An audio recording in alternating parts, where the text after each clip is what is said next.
OMG भाई, बहुत ही प्यारा क्वेश्चन है।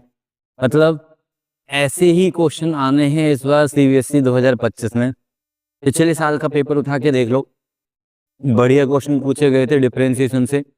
इस साल भी बहुत ही अच्छे वाले क्वेश्चन पूछने के पूरे चांसेस। तो चलिए, तो मेरी तरफ से ये काफी ज्यादा मोस्ट एक्सपेक्टेड क्वेश्चन में से एक क्वेश्चन है डिफरेंशिएशन के लिए। तो चलिए देखते हैं इस क्वेश्चन में करना क्या।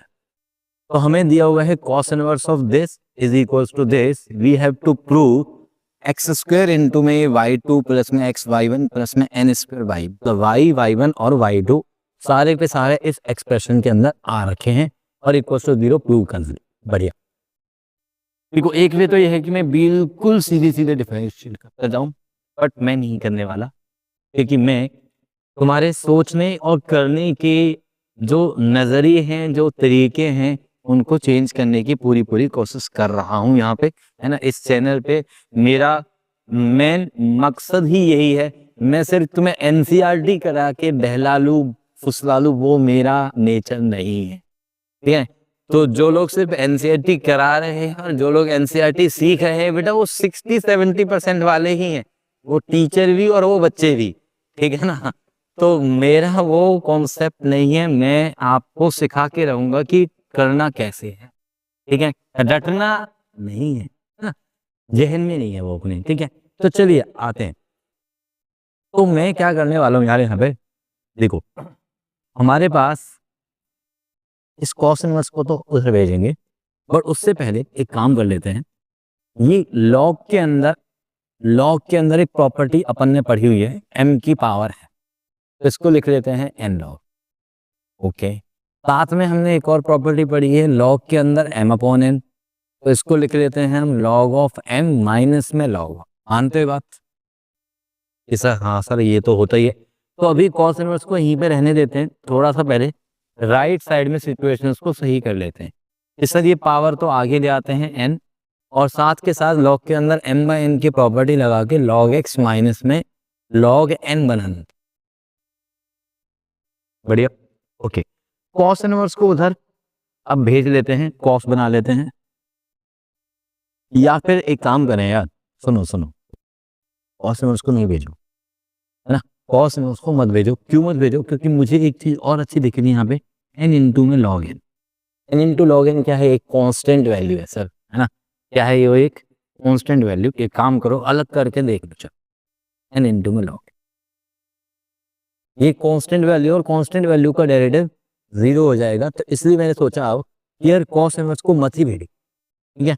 यहाँ ऐसे रहने देते हैं और डिफरेंशिएट करते हैं। यहाँ हमारे पास प्रोडक्ट टूल की भी जरूरत नहीं है। क्यों नहीं है? क्योंकि n एक कांस्टेंट है और log x का डेरिवेटिव जो कि बहुत ही हल्का सा छोटू सा है, इतना तो हम कर लेंगे सर, है ना। और cos इनवर्स ठीक है, हो जाएगा। डिफरेंशिएट करते हैं, differentiating both sides with respect to x।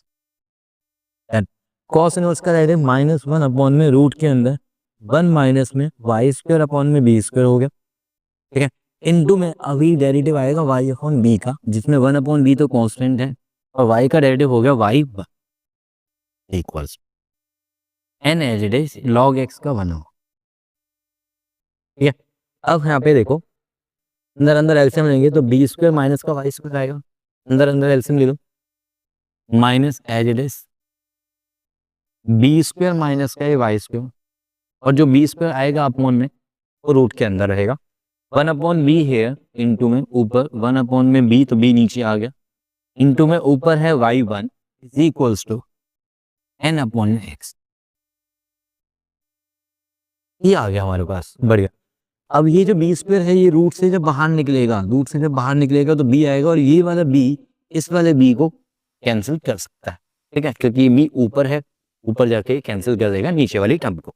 Okay, अब y1, अब हम एक काम जरूर ध्यान रखो, जब भी हम सेकंड डेरिवेटिव वाले किस तरह के प्रूव करने वाले क्वेश्चंस कर रहे हैं ना यार, y1 निकालने के बाद जो डिनोमिनेटर में टर्म्स है ना, उनको न्यूमरेटर्स में ले आओ, क्रॉस मल्टीप्लाई, ठीक है।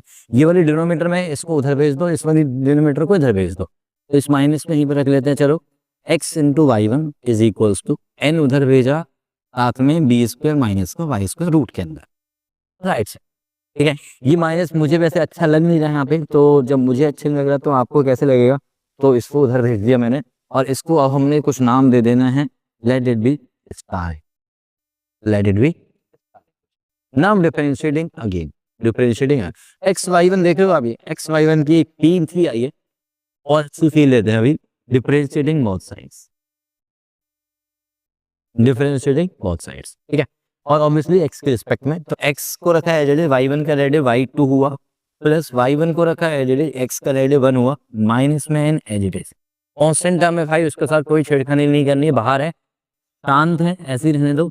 1/2 रूट के अंदर बी स्क्वायर माइनस का वाई स्क्वायर, इनटू में अभी और क्या आएगा, इसका रेडियो ऊपर, तो माइनस का 2y, माइनस का 2y, और इनटू में y वन, बी स्क्वायर का 0 हो गया, minus as it is Y square का 2y, और साथ में y का रेडियो y, बढ़िया, एकदम से ग्रेट, 2 से 2 चला गया सर।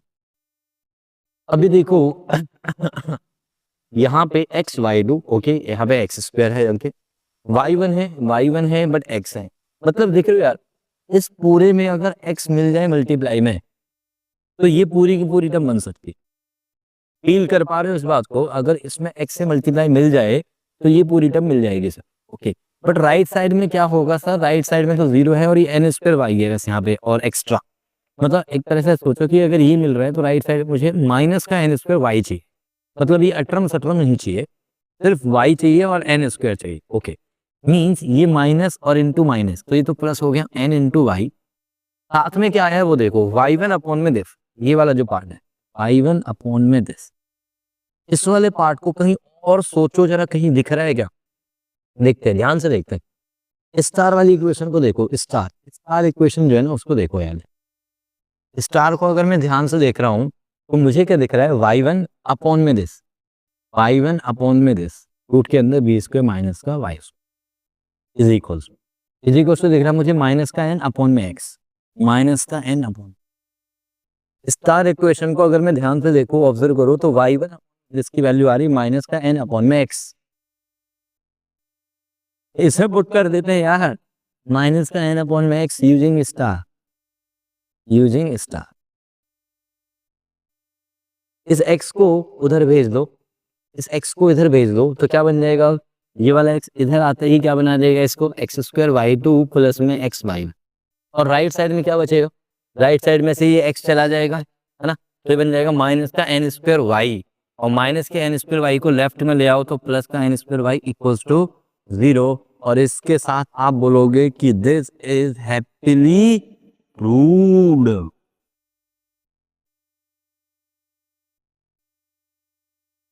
बस इस तरह की प्रॉब्लम्स को और अच्छे से करने के लिए, सीखने के लिए, है ना, फालतू के वियर्ड मेथड से बचने के लिए, कुछ अच्छा सीखने के लिए आपको करना है, क्या करना है, स्टे ट्यून्ड विद, ठीक है। चलिए तो मिलते हैं फिर नेक्स्ट वीडियो में आपके लिए कुछ और अच्छी सी प्रॉब्लम के साथ।